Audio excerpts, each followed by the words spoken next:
Yeah, I'm getting the nod from Maya, so I think we may have a few people trickle in here, and that's good. That's fine. But I think we'll get started. And first and foremost, welcome everybody. Aloha Friday, a beautiful day out here.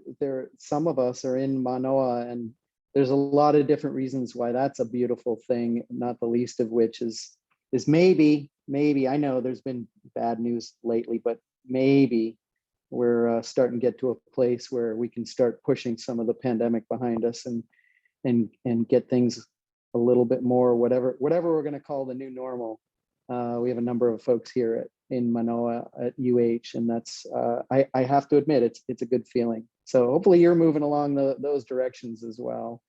Welcome everybody, and thanks for joining us here. This is an annual event in both respects. I was just about to say it's an annual event in that we listen to our summer Rappa fellows give presentations of the work that we were doing, and that this year's special because we're celebrating Peter's life. But I stopped myself in my mind mid-sentence because I think we celebrate that each and every day, and this just happens to be maybe a touch more special because it's 10 years. At least it was in May, was the 10-year anniversary of Peter's passing, and so just that much more excuse to celebrate his life and his achievements and the reason why we're here, because it really is all about Peter and Peter's work and Peter's presence in probably all of our lives, or in many of our lives. I know there are some who've come along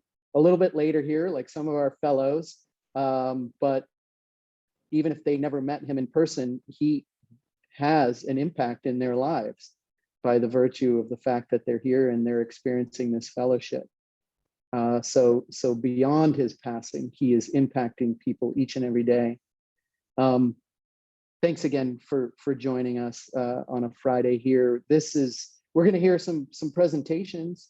We have 3 fellows this year, which is exciting. We're always trying to grow that and grow the capacity to have more fellows and more folks focus. There's such a diversity of work that we can be doing here at the University of Hawaii Sea Grant College program and in this fellowship. I think I know everybody, but not quite. So let me take 3 steps back and say hi, and I'm Darren Lerner. I have the privilege of serving in what my predecessor called the best job. I always forget whether he said it was the best job at the University of Hawaii or the best job on the planet. I mixed that up a little bit, but it is the best job. I get to serve as the director of the Sea Grant College program here, and it really is fantastic. And I get to work with some amazing people here, including I did have a number of years that I got to work with Peter. So that's my shtick. You're going to hear from some other folks that had close relationships with Peter. And it's not to say that not everybody's special, so please don't feel left out. In fact, we'll hear from 4 different folks specifically, and then we're going to hear from our fellows, and they're going to talk to you about their projects. But there is, and Maya, I think, is going to add it back to the chat here. I think when you got your invitation, you had a link to a Jamboard, and we really encourage you to share your thoughts and your stories and anything you want to share about Peter, your experience with Peter, how he impacted your life, one way or the other. It can be personal, it can be, whatever you want to share. We welcome that. And I think if we have to create more pages, we can create more pages in there. So yeah, please do check out that link. You can do that today while we're chatting. You can do that tomorrow or the next day. It's no worries. It'll be there for you for a little bit. If I didn't mention, well, I think I did. It is the 10th year since Peter's passing. That anniversary was in May. And so we wanted to take a little bit extra special time here to celebrate Peter's life and really the impact on this program. And believe it or not, we're about to hear from numbers 17, 18, and 19. So in 20 years, in 10 years, we've had almost 20 fellows that have then gone on to do some really amazing things. I think you'll hear from at least one gentleman in that regard, but I can't think of any of the fellows that haven't launched from their fellowship to some really great things. Some of them even just come back here to work for Sea Grant full time, like Melanie, who's joined us today. In common here, and that they can't talk about Peter without getting choked up. Maybe we all have that in common. But again, thanks so much, Matt. Really appreciate it. I'm going to hand the reins over to Maya. She's going to be the moderator for the rest of this afternoon here together. I know our Rappa Fellowship mentors are going to introduce their students, mentees, and things. And yeah, it's been great. Again, thanks everybody for joining us today. And Maya, it's all yours. Whew, okay. Mahalo to all of our special speakers. Such inspiring memories and stories. I learned something new about Peter every year. And yeah, I agree with Myrtle. I think he'd be really proud of everything the fellows have accomplished. So with that, we're gonna move into the final presentations. And we'll start with a presentation from Ryan first. And I'll let Eileen introduce Ryan, and then Ryan, you can take it away after that. All right, thanks, Maya. I too was a Peter Rappa mule. I was part of that group. So the first Rappa Fellow to present is Ryan Ringette, and Ryan is a master's student in the Department of Urban and Regional Planning at UH Manoa, with a focus on climate resiliency, food, and sustainability. He is also the president of a small family farm and served for 3 years as a US Peace Corps volunteer in Uganda. So he's not only smart, but he's gutsy. And Ryan, I still want a tour of your farm, so you're not going too far. And now, Ryan, over to you. All right, thanks, Eileen, for that introduction. Thanks to Sea Grant and HNEI and Myrtle and everyone else for giving me this opportunity. I'm gonna share some slides now.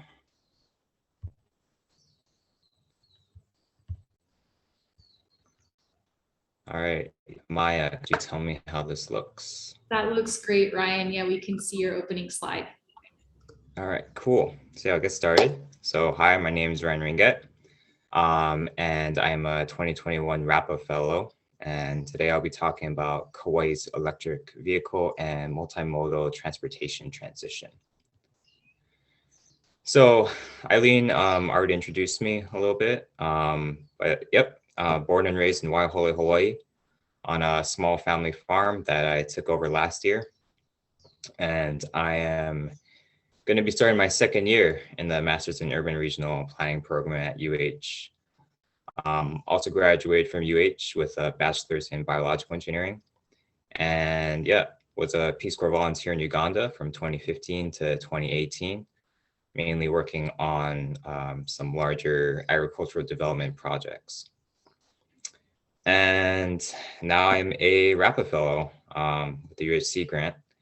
So it's a 8-week program from June 14 to today. My mentor on the UHC grant side is Eileen, who's an extension agent with the college. And on the Hawaii Natural Energy Institute side, my mentor on that side is Mark Glick, who's the project lead for HNI's role in the ETIP project. So the project's called Energy Transitions Initiative Partner Project, or Project Partnership, or ETIP. And I'm going to talk about the Kauai project. So let's get to it. So this is just a brief outline of what I'm going to cover today. I'm going to start with a little bit of a background on the project, go through what I did as a fellow, give some brief takeaways and recommendations, and then take questions at the end. And hopefully I'll have some answers. So background. So the Energy Transitions Initiative Partnership Project is through the U.S. Department of Energy. And the goal is to provide island and remote communities with tools and support to make energy resilience decisions that are most effective for them. So these are 12 to 18-month projects, and they're implemented through national partners and regional partners. So Hawaii Natural Energy Institute is a regional partner. And this is the first cohort of projects. There are 11 projects in Alaska, Maine, North Carolina, and Hawaii. And HNEI is the regional partner for Hawaii with 2 projects, one with HECO, the Hawaii Electric Company, and one with Kauai, the County of Kauai.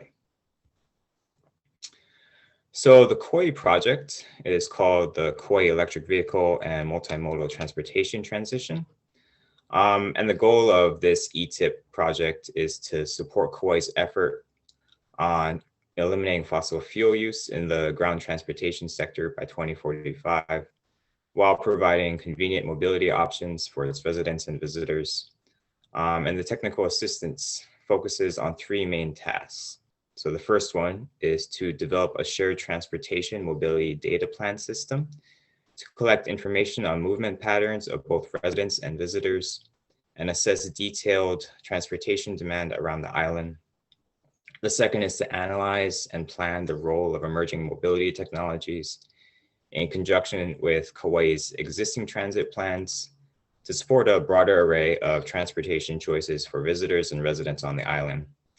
And the third one is to devise plans for electric vehicle charging infrastructure to improve the mobility and accessibility needs of residents and visitors on the island and expand charging access for those who are not willing, able, or prepared to shift away from single occupancy vehicles at this time. So there are a lot of partners involved with this project. Our national partners are the National Renewable Energy Laboratory, the Lawrence Berkeley National Laboratory, and Sandia National Laboratories. Regional partners, HNEI. And on that team, the principal investigator is Mark Glick, and there's 2 graduate research assistants as well, Megan Russell and Kendall Leonard, who made that beautiful rendering on the previous slide. On the County of Kauai side, it's through their Office of Economic Development. So the point of contact there is Christina Kaiser, who is an economic development specialist. And there's also an AmeriCorps volunteer, Anna Espanola, who's working with her on this project. And on the Sea Grant side, I have my mentor, Eileen, and also an advisor. My advisor is Wendy Maguro, who's the director of the Sea Grant Center for Smart Building and Community Design. So these are all the partners on this project. We also have stakeholders as well that are involved. So for the fellowship deliverables, so the fellowship was from June 14 to today. And during that time, or this time, the project was in a planning and scope of work development phase. So the fellowship kind of centered around that. And so my main deliverable for the ETIP Kauai project was its scope of work. So it was collaborating and coordinating with the County of Kauai and the 3 national laboratories to package a final or near final scope of work document. Additionally, I supported the County of Kauai with a few other areas of research. So the first was with educational outreach materials. Second was mobility survey examples, and the third was survey deployment methods. But this was only when I wasn't working on the scope of work, which was the principal deliverable. So getting into the narrative. So the first thing I wanted to do was determine how these different partners fit together and kind of what their roles and responsibilities were. So this diagram is mine, so just bear with it. So the Department of Energy contract was with the national partners, and they're kind of in charge of technical analysis and project management. And then a subcontract was awarded to HNEI, and they're working with facilitating award proposals, scope of work development, and general project support. And the participant community in this one is the County of Kauai. So they're kind of like the client, and they help to identify and coordinate among various stakeholders. So with these three different entities, like where does the Rappa Fellow fit in, or where do I fit in? So on the Sea Grant side, I have support with a mentor and advisor, but on the project lead side, it's with HNEI, Mark. Then going to communication. So how kind of structured leads into the communication flow, or how information about the project moved around decision makers. So this was a area of interest for me, and something I'm still learning. Because what I want to share are things that are beneficial for the project. And generally, I like to be like open and honest. But with limited time, I find that's like not always practical, and that doesn't mean lying. It just means waiting on certain information or letting a better suited person do it. So learning how communication works in like a large project like this was something I was really interested in learning. So officially there were two ETIP scoping meetings, and these were over Zoom. And these were feedback exchanges between the national partners, HNEI, Kauai, and various stakeholders that were invited, for instance, public transportation agencies. We also had weekly HNEI ETIP team meetings. Those were also over Zoom, and they were very candid meetings. I really appreciate that Mark was very open and honest with us, talking about the project. I feel like I learned a lot that way. And during these meetings, we would discuss how the project's going and next steps. We'd also communicate over email.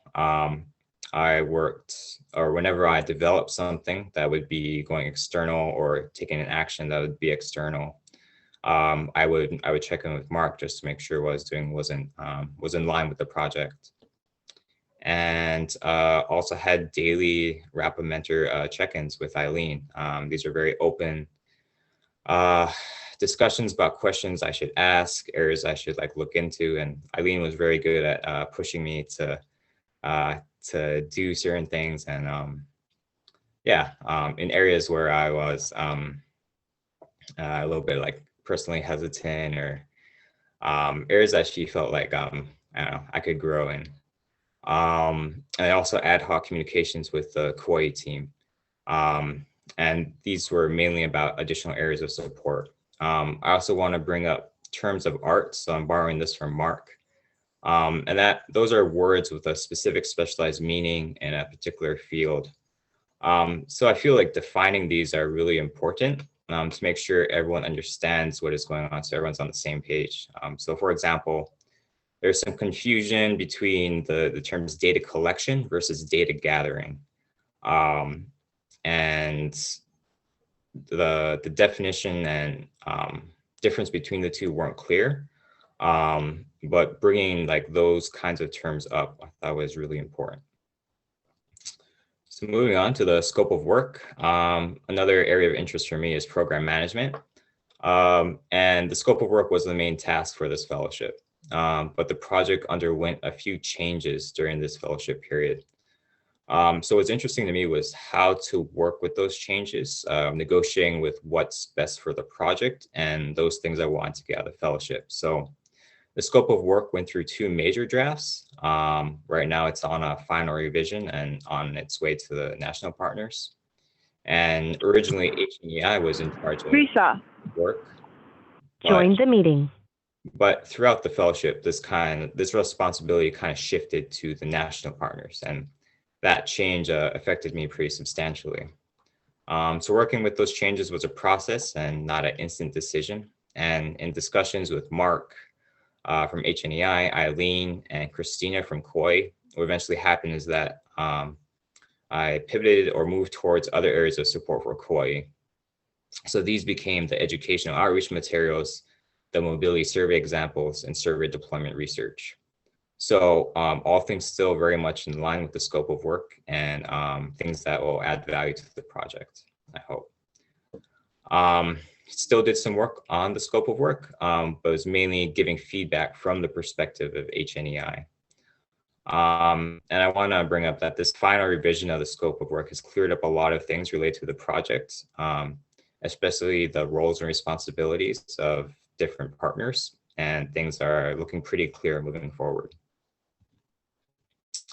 So some of the research I did, initially did a lot of research on plans, transportation plans and plans for Kauai, just to understand the Kauai context. Because yeah, born and raised on Oahu, and I've visited Kauai, but yeah, I don't know nearly enough about it.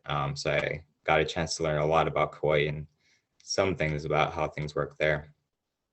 And then I also feel like I got to add value to the project by providing that additional support. So for educational outreach materials, these were informational materials about the benefits of changing transport modes. For the mobility survey examples, these were other mobility surveys, especially looking at those that were done in Hawaii. And then looking and researching at survey deployment research. So how mobility surveys are deployed. And I want to thank Dr. Kaufman for giving me some advice on conducting surveys here in Hawaii. So takeaways and recommendations. So takeaways, so these are my takeaways from the experience. And I just want to reiterate, I guess, the program management and communication. I feel like I learned a lot, especially from Mark, and just like how to navigate those kinds of conversation and spaces. So thanks, Mark, for that. And yeah, working with those project changes, staying proactive, keeping that communication flowing. And I feel like I learned a lot about the landscape of projects and work being done here in Hawaii. I wanted to get a better feel of how things are done here. I also feel like I increased my knowledge, just doing research on these different areas, focusing on, yeah, things that people need. I feel like I learned a lot there. Working in a team environment with the partners at the national level, with Kauai and with the HNEI team, I feel like I learned a lot how to work with different people. And yeah, I feel like the project is in a good place moving forward. So I wish them luck. Finally, some recommendations. So these are recommendations targeted for the project. I think the next step is to take that scope of work and develop a more formal work plan. So I think more specificity would benefit those activities that are being planned before they start taking place. I think, yeah, keeping those communications open, I think they'll help with ensuring clarity on different terms of art. And I also think it'll help keep the relationships like healthy between the different partners. So another recommendation. And finally, keeping documents organized to retain project knowledge. So there was some staff turnover in the projects, and I think keeping communications and those other project documents ordered and available would really help in case more staff turnover happens in the next 12 to 18 months. So yeah, I think the project's in a good place moving forward, and I wish national partners, the Kauai team with Christina and Anna, and then HNEI with Mark, Megan, and Kendall, the best of luck. And yeah, thank you, and I'll take any questions.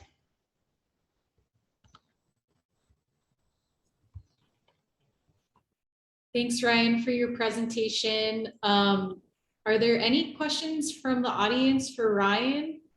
And while we take one question for Ryan, we'll get Gabriel and Ruby queued up for the next presentation. Ryan, I'll ask, did you learn about interesting case studies from other places that could be applied to the transportation management options on Kauai? What did you find in your background research that you think could be applied to this particular situation? There was thank you for the question. There was there was a study in 2018 on Maui, the Waihe'e shuttle feasibility study, that I think could be something very similar to what Kauai does. So yeah, still in Hawaii, it was working with rural residents. And yeah, I think that could be a good example. There was another study done in Seattle that was looking at more kind of emerging technologies. I think that could be useful as well. So I'd point to those two. I think it was also 2018. Thanks, Ryan. Thanks, Ryan, for all of your work and your presentation. Let's bring Ruby. Let's get Ruby up and we will have her introduce our next presenter, Gabriel. Hi, everyone. My name's Ruby Papp. I'm a coastal land use extension specialist on Kauai. I've been doing that for about 9 years with the county of Kauai. And I want to thank the county for sponsoring this Rappa fellowship this summer. The Kauai Emergency Management Agency, and then also the Public Works Department, who's been a big help. I think we have David Kinnard and Doug Haig on this Zoom, so great to have you. So Gabriel Leggett, he's a third-year law student pursuing his JD, and he is working on improving Kauai's resilience to flooding by evaluating the county's readiness to join the famous FEMA community rating system. And the great thing about Gabriel is that even though his fellowship started 2 weeks later than everyone else's, he's quickly caught up and gotten a firm grasp on what I find to be a very difficult topic. I mean, just as an example, the CRS manual, and he's going to talk about this, it's over 600 pages long. And as many of you know, FEMA is a very bureaucratic agency, although necessary. So to be able to wade through that information, Gabriel got up to speed pretty quickly. So I'm really impressed. As a longtime extension agent with the county, helping with CRS has kind of been on my bucket list, but I never got to it. And so I'm so glad to have Gabriel's assistance. So I would consider this to be a status report, as he has a couple of weeks to go. But I'm very pleased with what he's found so far and confident that he'll help the county move forward to the next level. And fun fact about Gabriel is that he has a very cute cat that I've met several times on Zoom. And I think our cats even got close to meeting via virtual. So take it away, Gabriel. Wonderful. Thank you, Ruby, for the introduction there. So welcome, everyone. If you need to, go ahead, get up, take a quick stretch break, grab your sip of water or whatever you need to. So I think sometimes when we're in these Zoom meetings, we just kind of need that reminder. So I've done that once or twice myself. I'm going to go ahead and screen share now. So Maya, if you'd be able just to confirm once I do that you can see my screen, that would be wonderful.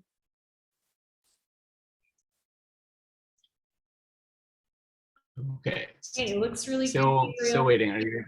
Okay, wonderful. I was like, we're having some tech tiff. Okay, so I'm going to be presenting to you all ways to improve floodplain management by applying the community rating system in Kauai, Hawaii. My name, like been mentioned before, is Gabriel Leggett, and I'm a rising third-year law student, and I'm one of the Peter J. Rappa Fellows.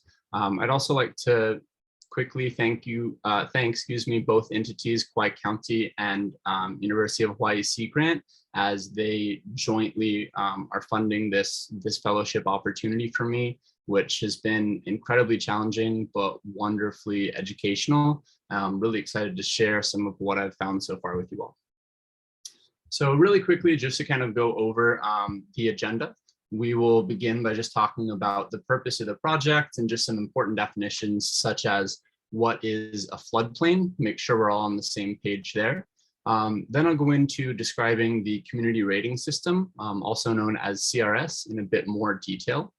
After that, I'll talk about, I like to refer to it as a what if review of Kauai County's readiness to join the CRS, as I'm just presenting maybe what some of the different hurdles might be and where the community might enter.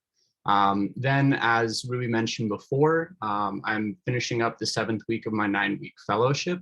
So I still have a couple of next steps that I'm working towards, and then suggestions for future participation, which are subject to change based on the findings for the next 2 weeks. So really quickly, just to go over it, the National Flood Insurance Program, and apologies for reading, I won't do that often, but it's created by created by Congress through the National Flood Insurance Act of 1968. So that means that it's federally backed flood insurance to homeowners in communities that meet floodplain management ordinance requirements. So then to dive a little bit deeper into it, the community rating system, it's really important to emphasize the word voluntary. Communities can be in the National Flood Insurance Program, but not necessarily in the community rating system. So everything that a community is doing for the CRS is going above and beyond. And an incentive for doing this, aside from just outreach and education and best management practices for when there is flooding, is that there are flood premiums that are going to be reduced by 5% all the way up to 45%. So almost half of the cost reduced there. To go over the structure and the hierarchy just a little bit, the biggest part of the umbrella is going to be FEMA, or the Federal Emergency Management Agency. An offshoot of that is going to be the National Flood Insurance Program, or NFIP. Then within NFIP, we have the ISO, which are going to be these really amazing agents that know the manual incredibly well and are able to help you with analyses that are really complicated. So Ruby, Melanie, myself, a few other people, we've been working on those going back and forth. So just want to thank Marlene Jacobs and Wesley Shaw, which are the primary ISO agents that I've been working with. And then the final part, to go down to it, is the CRS participant, which in this case would be the County of Kauai. And that's what we're going to be focusing on for today. Just to kind of frame all of this, why would a community want to enter into CRS? So I already talked about the monetary incentive, but the other one that I think is really important to show here is that if there's a flooding event that occurs, typically the way in which a community would respond is there's a response, early recovery, and reconstruction. But if a community does nothing to improve the infrastructure, then they're just going to be subjected to another pretty bad flood in the future. And with climate change, the frequency of that flooding is increasing. So what we want to be working on is building back kind of a better community by doing things such as increasing the elevation for buildings, or increasing how many wetlands there are in the area. And I'll go into a bit more detail. So I think I've said this before, but just to make sure, I conducted a what if review. The questions I was seeking to answer here are, can the County of Kauai enter the CRS? There are some prerequisites, which I will briefly talk about. And then if so, at what class would it enter and what would the benefits be?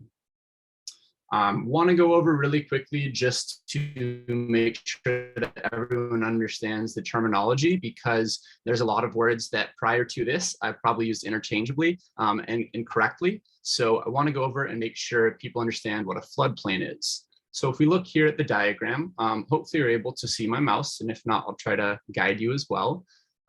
We can see that the floodplain is going to include the river here that kind of meanders and has multiple S shapes that go back and forth. That's really what we want in a natural floodplain, because it's going to deposit minerals on the sides there. And it's going to make it so that if a flood were to occur, opposed to a channelized cement infrastructure where the water would go through very quickly and lead to flash flooding and a lot of other problems, we want more of this natural floodplain. And then there's a couple of other things on this diagram I'd like to briefly point out, which are the agriculture, flood storage, groundwater recharge, and fish and wildlife habitat that are important. I've also kind of added at the bottom here just to make sure that people are aware. So in other parts of the United States and territories, if they're completely inland, or only part of the state is going to be next to the beach for all of Kauai, right? It's an island, so it's surrounded by what FEMA refers to as the coastal flood zone with velocity hazard. And I'll go over that just a little bit more, but here's our basic understanding of a floodplain. So this might look really intimidating. So I want to boil down what the flood insurance rate map is. I'm still myself kind of getting used to all of this, but here we have two diagrams of the Hanapeke River in Kauai. We can see on the far right-hand side that we have the river right here. And then on the sides, we can see the different communities that are built around that. And then we have a layer that is added on top here, where the blue and red are going to indicate the SFHA, also known as the Special Flood Hazard Area, which will be important to the analysis I go on to talk about. Really want to point out here that there is both inland and there's going to be coastal flooding, right? So we have freshwater and we have saltwater, and the red here is going to show from the ocean when there's flooding, that's going to rise and go up, as well as we have Mauka to Makai coming from the mountains to the ocean, which is going to start actually beyond the scope of this, this map. So here's just another visual representation. Just think of looking at the same picture in another way. The blue and red are still going to be the same. So I'm just going to switch back quickly to show you all. This is going to be the red area where the waves are going to be the largest. And then this is going to be the blue area where there's still going to be flood inundation. And then the green area is where there's likely to be no flood action. However, there could be like a 500-year flood or something that was really catastrophic. But most of this is going to be based off of the 100-year flood opposed to the 500-year flood. And can't quite go into all that detail, but I hope the name speaks for itself a little bit. To show you an example of just an incident that occurred in Kauai in 2018, we're going to walk through what happened to the Hanalei River very quickly. So in the very top right-hand corner, or excuse me, just top middle, I guess, you can see the Hanalei River, and then here it's zoomed in again. And on this map, all of the pink are going to be the areas I was kind of referring to, zoomed all the way out. So down here's the Hanapepe that I was just showing you.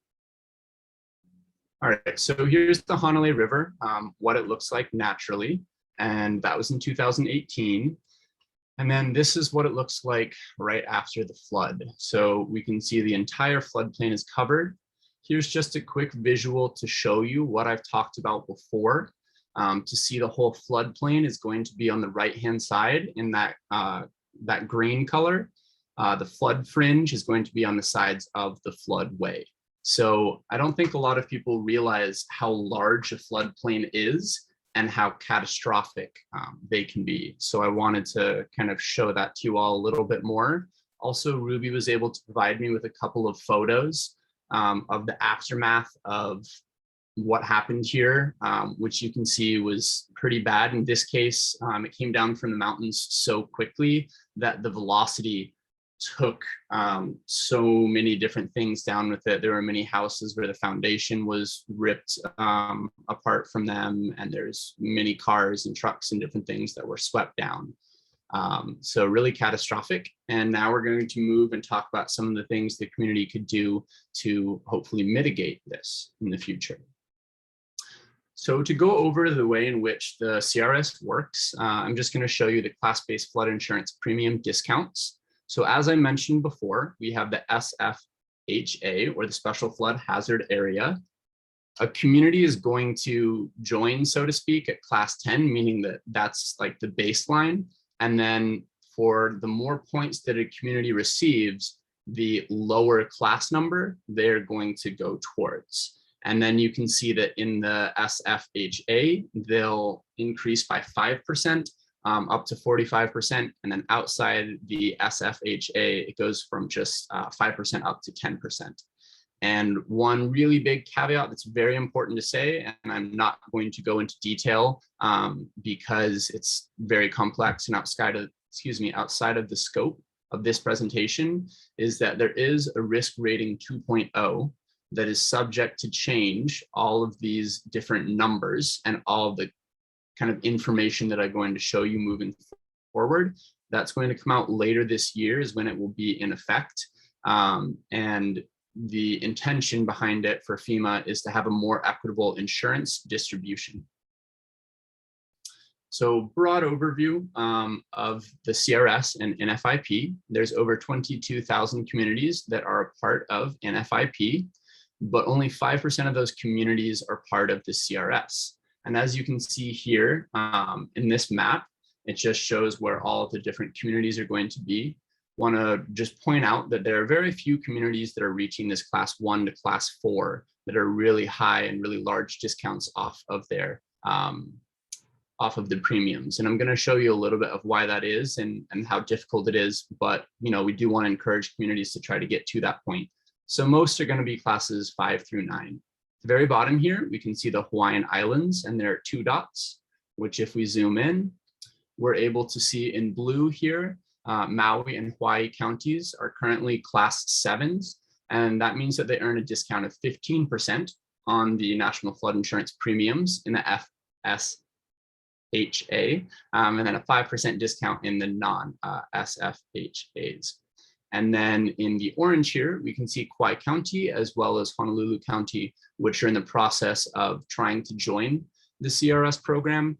And Honolulu is a little bit further along in that. Actually, one of my mentors, Melanie, and I had to make sure I wrote down the date because I said it wrong before. In 2016, she worked on a similar report to what I'm doing now. I also would like to thank her for kind of helping with the presentation in terms of the design for it, because I think she said you don't want to recreate the wheel. So really appreciate that.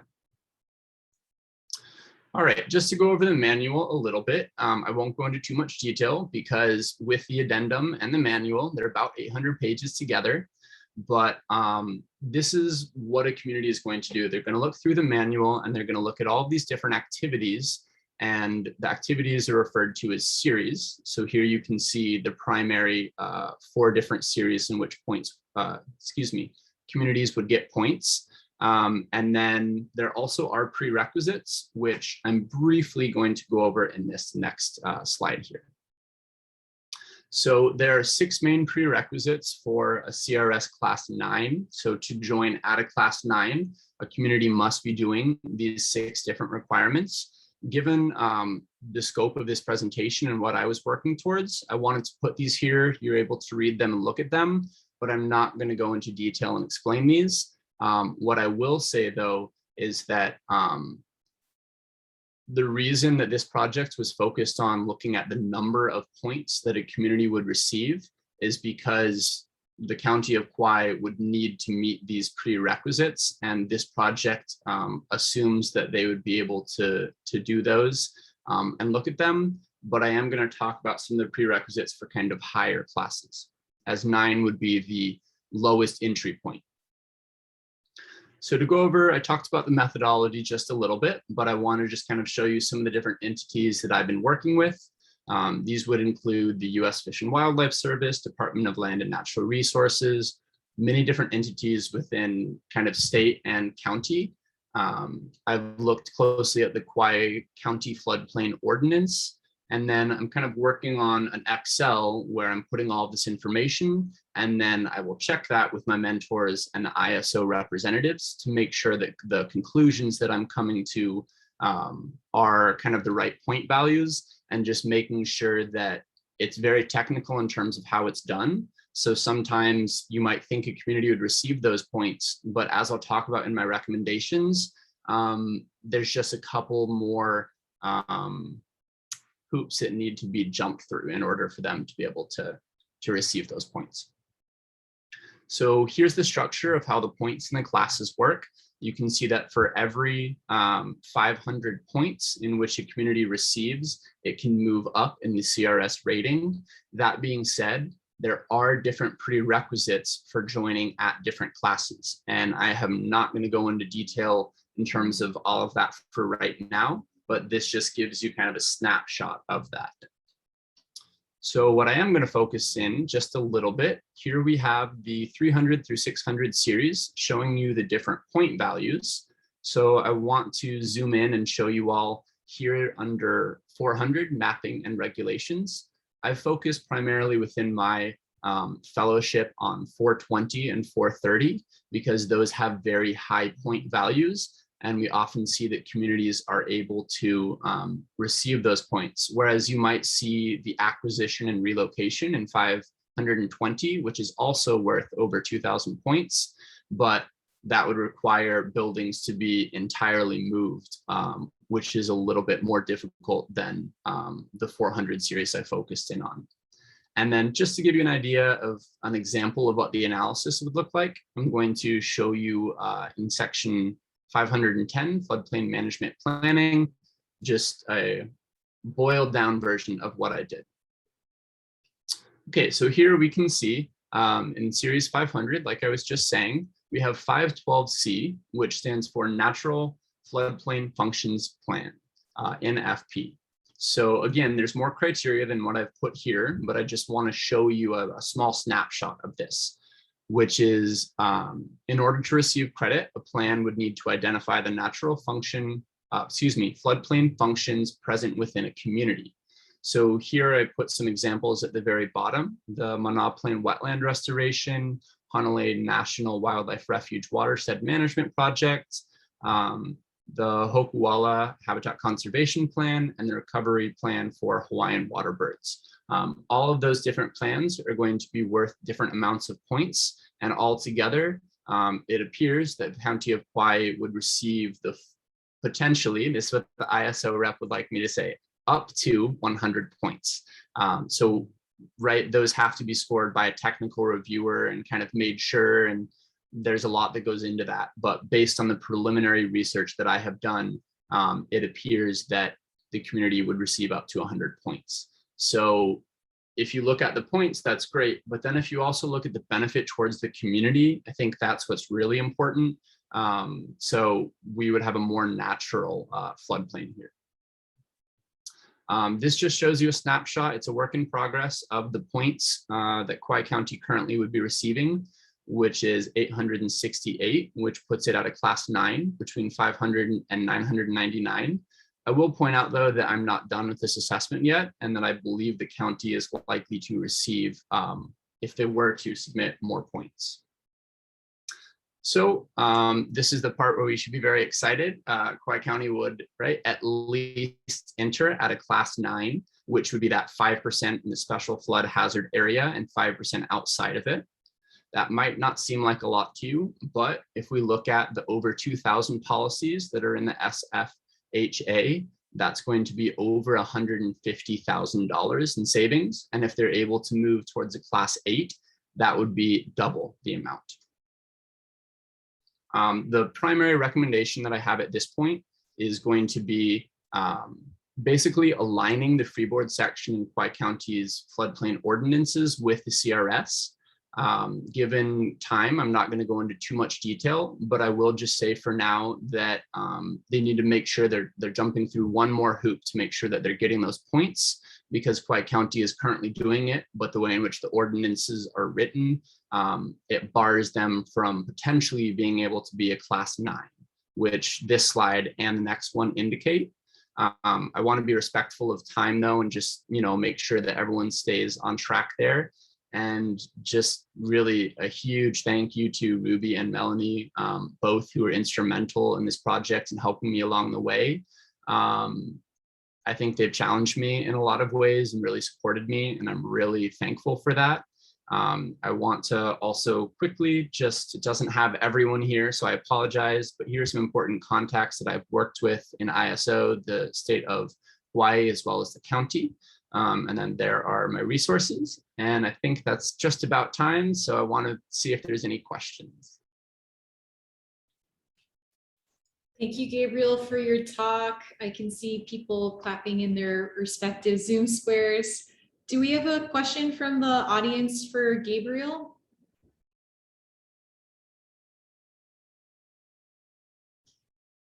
Okay, I'll ask a question, and while Gabriel answers the question, we'll get Jay and Melanie queued up for our third talk today. Gabriel, it's so interesting that wetland conservation and these open spaces play this critical role in floodplain management. Was there something surprising that you learned as you did the background research for this project in Kauai? I got dogs over here. No problem. That made my dog perk up over here. I think that what I found that was really interesting was just to see how many amazing things are already happening within the county of Kauai, but to see that sometimes something as simple as a plan being officially adopted at a governmental level might bar a community from receiving those points under FEMA's NFIP CRS criteria. So I think it's really important to have things like this where we're looking really early on so that a community does those extra steps when they've already done the heavy lifting so that they receive those points and can really maximize the decrease in their premium. Awesome. That's great advice. Get those plans officially adopted. Thank you so much, Gabriel, for your talk. Let's bring Melanie up onto the Zoom stage. And I think I got to click some buttons. Melanie, are you there? Yes, I'm here. Aloha, everybody. My name is Melanie. I'm a community planning and design extension agent with Hawaii Sea Grant, and I'm also a former Peter Rappa fellow myself. And it was one of my most formative professional experiences. I'd like to introduce our next presenter, Jay Mormon. Jay has recently completed both his doctorate in architecture and his master's in landscape architecture, which is very impressive.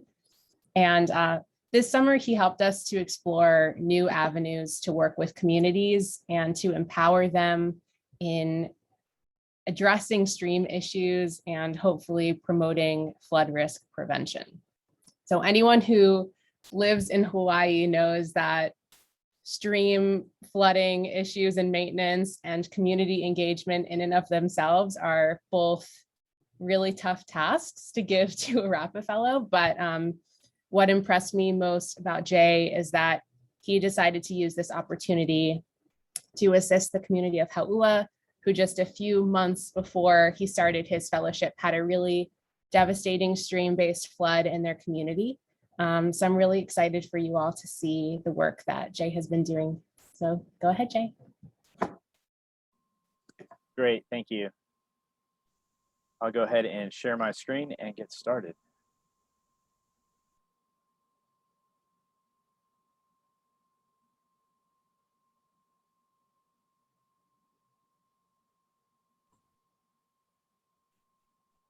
Great, that looks really good, Jay.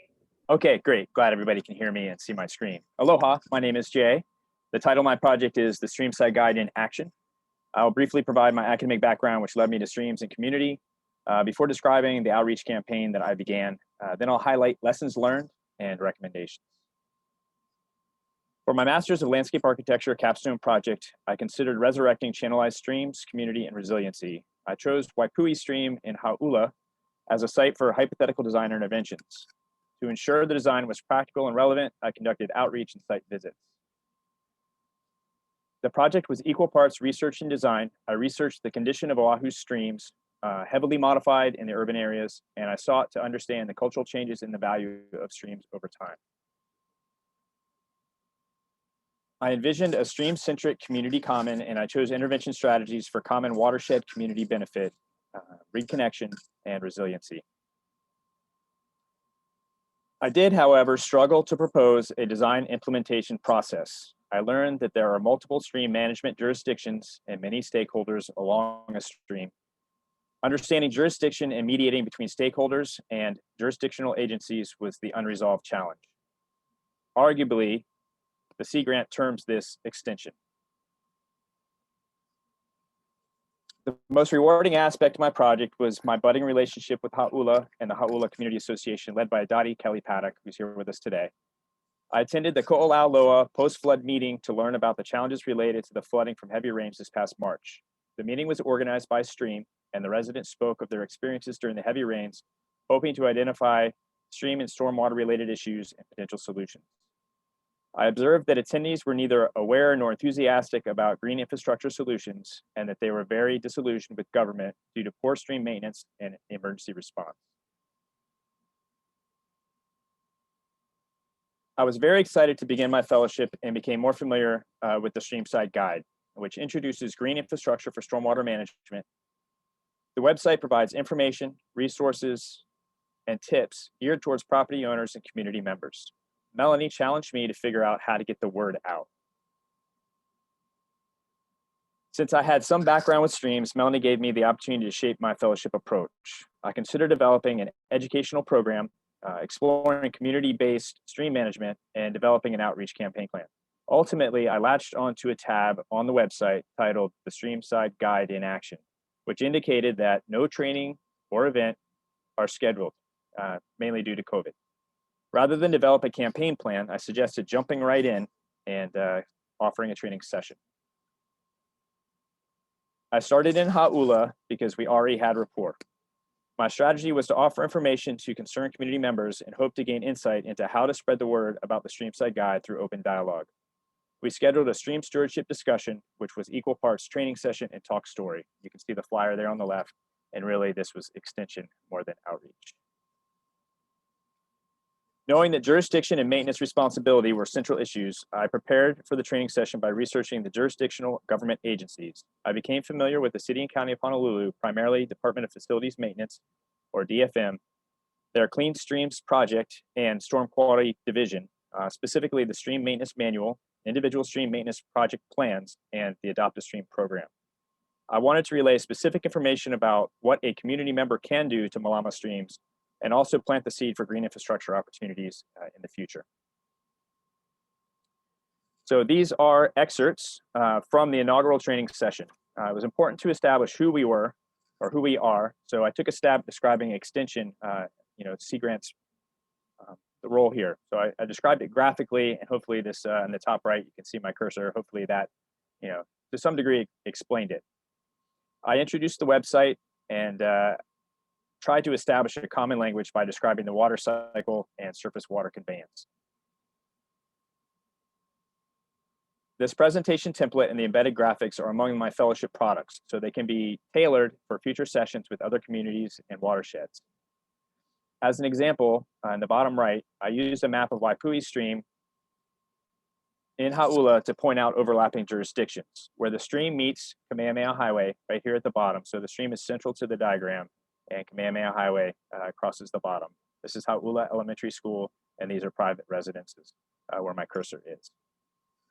The point of this diagram was that where the stream meets Kamehameha Highway, City and County Department of Facilities Maintenance, State Department of Transportation, and Department of Education, and individual property owners all have immediately adjacent jurisdiction and responsibility for stream maintenance. So this slide represents the meat of the discussion that we had in Hau'ula. The community stance was that maintenance wasn't routinely completed. Department of Facilities Maintenance is a 5-year permit from the U.S. Army Corps of Engineers, who are the regulatory agents for the Clean Water Act, to conduct stream maintenance and stream mouth clearing. The only permitted and scheduled maintenance in Hau'ula is stream mouth clearing. This does not address debris and vegetation that collects in the streams and channels and causes stormwater to overtop the banks. This problem is not unique to Hau'ula, and the Department of Facilities Maintenance is under-resourced to truly proactively maintain streams. In theory, this responsibility falls on the stream owners, who in this example may be the private property owners who have inherited a deteriorating concrete lined channel. This stream ownership concept is unique to Hawaii and is problematic. Anecdotally, community members described rogue private property protection measures and yard waste and rubbish disposal as egregious acts, but more commonly, stream owners do nothing. It is difficult, even unsafe, to access some channels, and proper maintenance and management isn't a common skill set. From an emergency response standpoint, we discussed the Department of Emergency Management guidance, which has blue sky, gray sky, and emergency tiers. If there is a blue sky, a report of stream degree accumulation would be referred from DEM to DFM. If the sky were gray, the Department of Emergency Management would make a determination whether the risk to property, life, and limb is greater than the risk to water quality before directing action. In an emergency, residents are encouraged to call 911, and first responders are trained to alert the appropriate response agency after safety has been assessed and assured. In March, Hauula residents cleared the sand plug blocking the stream mouth to dissipate rising floodwaters. The city and county emergency response was offered 2 days later. This slide offered the community tips on how they could get involved in stream stewardship. I pointed out that options are unique to the individual stream. So in some cases, the channel is inaccessible and banks are concrete lined, limiting options for debris and vegetation removal or planting native species.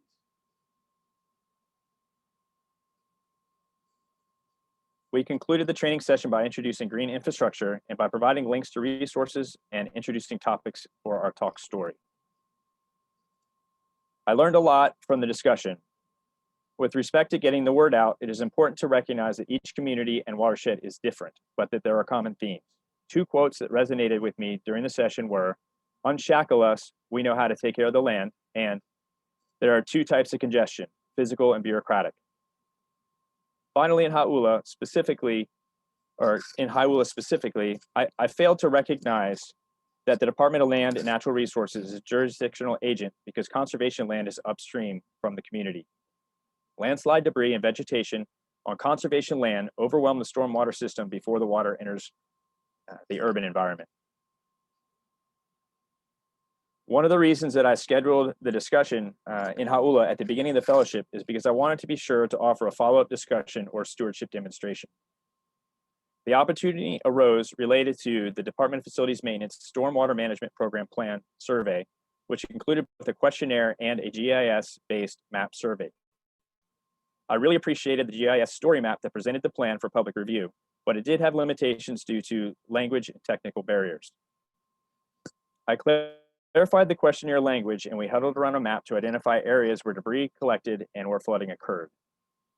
I then put that map data into the GIS map survey, along with the comments from the community members that joined me. During this process, we identified inconsistencies in how streams and stormwater infrastructure are mapped and labeled in GIS and on the Department of Emergency Management Disaster Readiness Team Planning Map. This causes confusion and could challenge maintenance and emergency response efforts.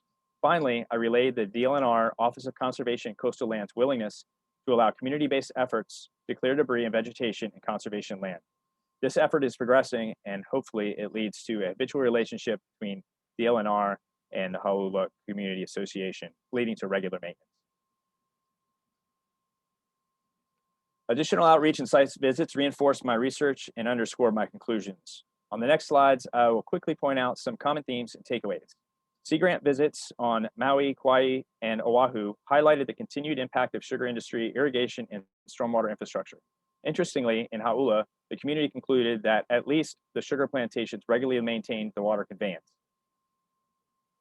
I learned the term hui up as Wes Cryle explained how like-minded individuals and nonprofit groups banded together to resource conservation efforts. I also learned how emergency declarations can streamline recovery efforts in both positive and negative ways.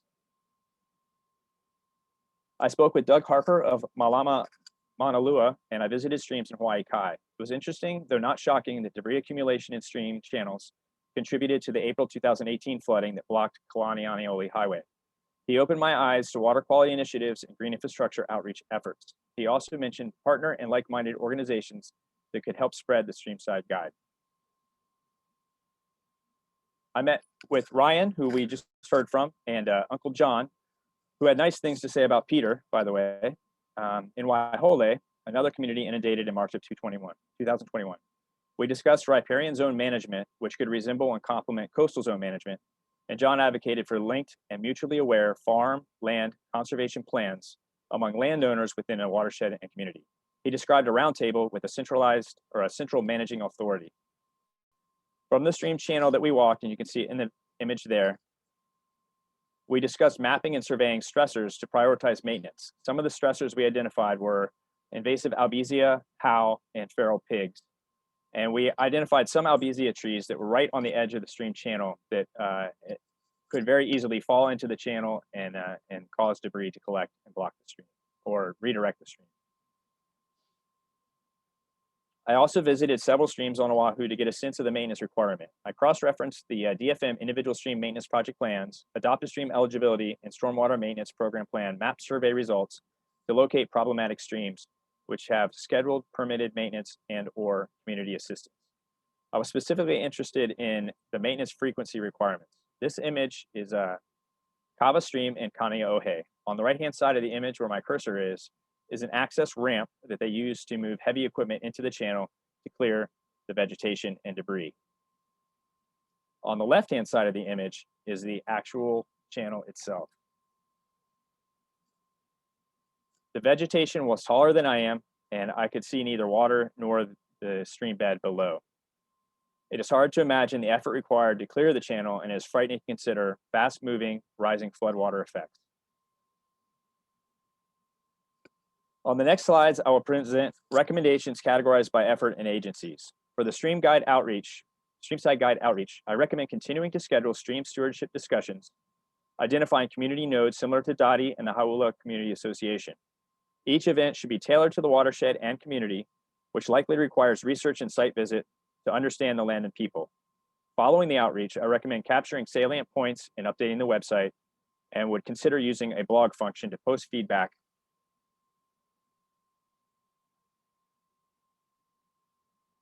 I recommend fostering relationships with the jurisdictional agencies in order to plan stewardship demonstration events and eventually to establish habitual working relationships with the communities.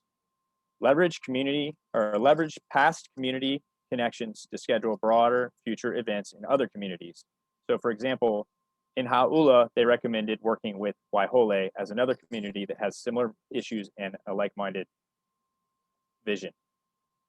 Eventually, this would create a network of communities touched by the streamside guide. For Sea Grant, I recommend coordinating with the University of Hawaii Community Design Center. The concepts of extension and community design have the same spirit.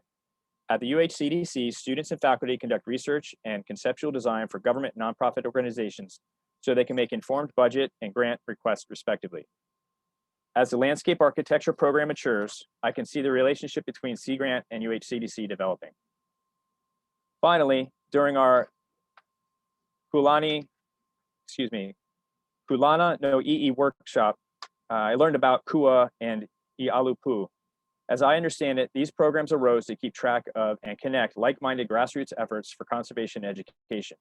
Similarly, Sea Grant can utilize its extension network to track and connect efforts across multiple disciplines, both around the state, the nation, and the globe. My recommendations for communities, I recommend that you hui up, as Wes Quarles said on Maui.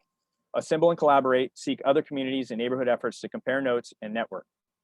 As for extension, ask for extension for community design, for advocacy, and for resources. For government, I recommend inventorying streams and stormwater infrastructure. Aim to map, classify, and label conveyance systems consistently. This effort does not need to be robust like the 1978 or 1990 stream inventory efforts. Simply having a complete list will enable further efforts. Once the infrastructure has been inventoried, mapping jurisdiction and water quality and quantity stressors becomes the basis for a maintenance program. As an example, on this slide, Waipui Stream, where my cursor is stormwater conduit. This is an image pulled directly from GIS, and the intermittent streams which feed Waipui Stream from Papali Gulch and Punaiki Gulch are not even depicted. Surveys could be conducted by drone and or teams on foot. Integrating community kilo into this effort will foster habitual relationships for community agency stewardship partnerships. Leverage community partnerships and resources to supplement under-resourced maintenance programs. Consider consolidating planning efforts and or planning less frequently in order to direct resources to surveying and maintaining. Require remediation when land use changes. This is particularly related to the sugar industry and a lot of the stormwater infrastructure and irrigation infrastructure that remains in place and causes flooding issues. Treat water quality and flood risk mitigation as inseparable issues with complementary solutions. Finally, create a public service guide to emergency stream maintenance so community members know what to do when debris is collecting and when stormwater is rising. As I wrap up, I want to quickly thank my family, the School of Architecture, Dottie, and the Hauula community, and Sea Grant for the roles in this amazing experience. I'll be happy to receive comments or answer any questions. Thank you. Mahalo, Jay, for your presentation. I bet that people are clapping in their Zoom squares. Do we have a question from the audience for Jay about his work? I saw a question earlier in the chat from Ruby, but then I saw several people chime in to help answer that. Ruby, do you still want to ask your question out loud? Sure. It was the first I had heard about in Oahu that stream maintenance is actually the responsibility of different property owners. So I was just asking for confirmation on that, which I got, but it seems, yeah, obviously the obvious thing is that's the biggest challenge. So I don't know if it's a question anymore, but because I got a lot of great responses, but if you want to elaborate, I don't know, on that or have more stories on that, Jay. I will, and this is actually an ongoing effort that we have with Haula. We identify community members who live along streams and in theory have a responsibility to provide stream maintenance. In talking to DLNR, specifically the Commission on Water Resource Management, and the Bureau of Conveyance, the idea is that your deed would indicate to you that you have that responsibility. I don't live on a stream. I don't have a deed that tells me one way or the other. So we're looking into that. And I would be interested to know how that is disclosed to people and how they are made aware of the responsibility and whether or not, you know, that they're truly equipped to do that.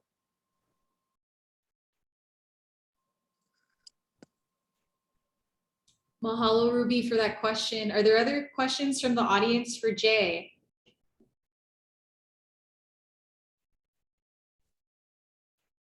Okay, I actually have a question, Jay. I have two, but I guess I got to pick one.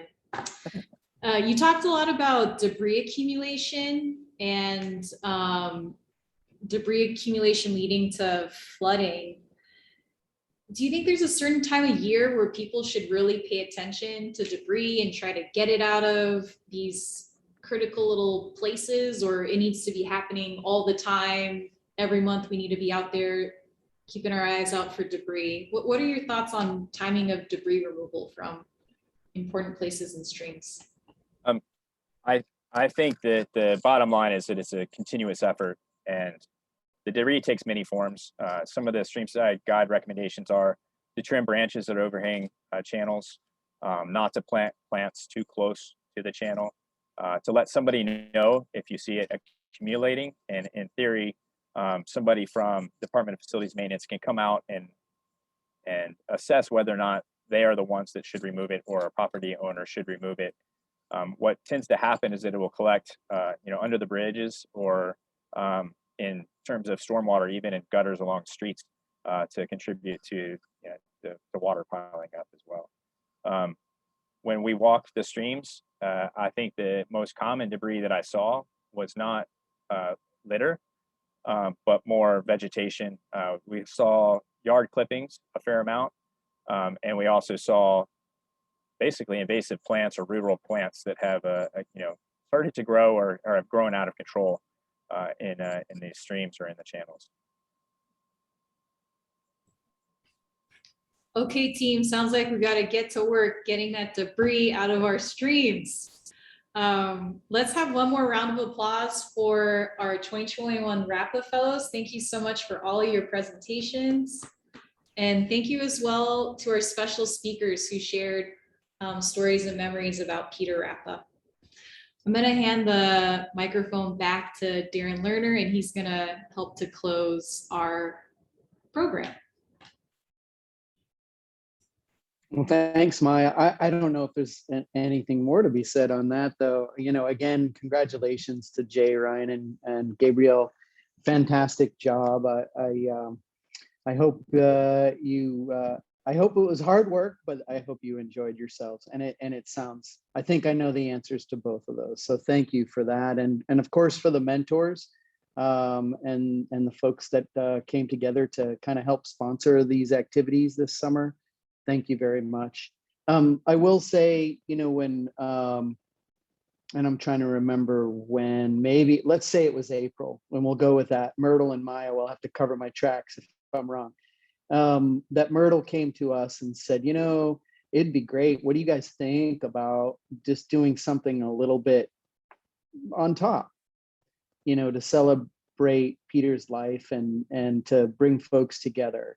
And because every year, I think I mentioned earlier, we certainly bring folks together and we have seminar of the students' work and presentations and things like that. And so, of course, we welcome the opportunity and we started planning. And I think all three of us, I'll speak for myself. I was like, all right, COVID's going away. We're going to meet in the courtyard, and I'm going to rename it just for us, the PJR courtyard, right here between MSB and HIG. And we're going to put up a screen and we're going to have the presentations. And, you know, we were heading in the right direction for what I'm saying, right? I know it sounds a little crazy right now, but we were heading in the right direction. And then close that up with what else but beer, of course, in celebration in so many ways. Well, and there we go. Thank you, David. That's the right move. Don't tell anybody what's in this cup because it's not quite 5 o'clock and I'm in my office. Shh. But the only way to celebrate this the right way is to have a beer and celebrate Peter's life, right? As you've heard. We really hope, stay tuned, I guess is what I want to say. I'd love to be looking down the road at having these celebrations, continual celebrations of Peter's life and the impacts of his life that continue even after his passing with these folks who come on board to be Rappa fellows and to do the good work that they're doing. And what better way? Let's do this next year. Meet you in the courtyard. We're going to do this. We're going to get there. I think the only other thing than that, and you know, and again, thanks for everybody who shared everything.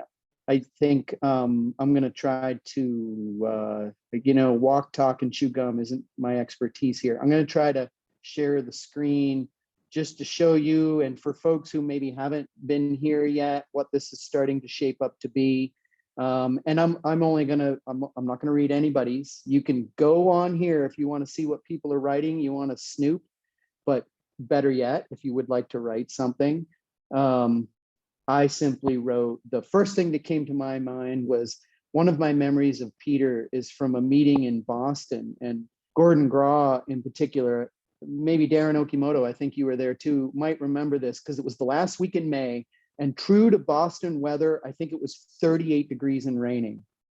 But that did not stop us, and especially Peter, despite the condition he really was in at that time, to not only network and engage with all these people that were at this coastal zone meeting, but of course to get out and drink some beer, right? So that was just the first thing that came to mind that I thought when Maya set up this Jamboard that I would share with everybody. Please, if you have some time, follow that link, go to the Jamboard. I know we're gonna, I don't know what we're gonna do. We're gonna download it. I'm gonna say that. Maya will figure out how to collect all this information off of the Jamboard and share it with Myrtle and others when the time comes. And you know, with that, it's 2 minutes to 5. And if you aren't drinking a beer yet, you should, because that's what Peter would be doing right now. Thanks everybody for joining us. Congrats again to our fellows. Mahalo, mahalo. Take care and be well. Bye, Thank you, everyone. Sea Grant. Thank you, Myrtle. Yeah, aloha to all.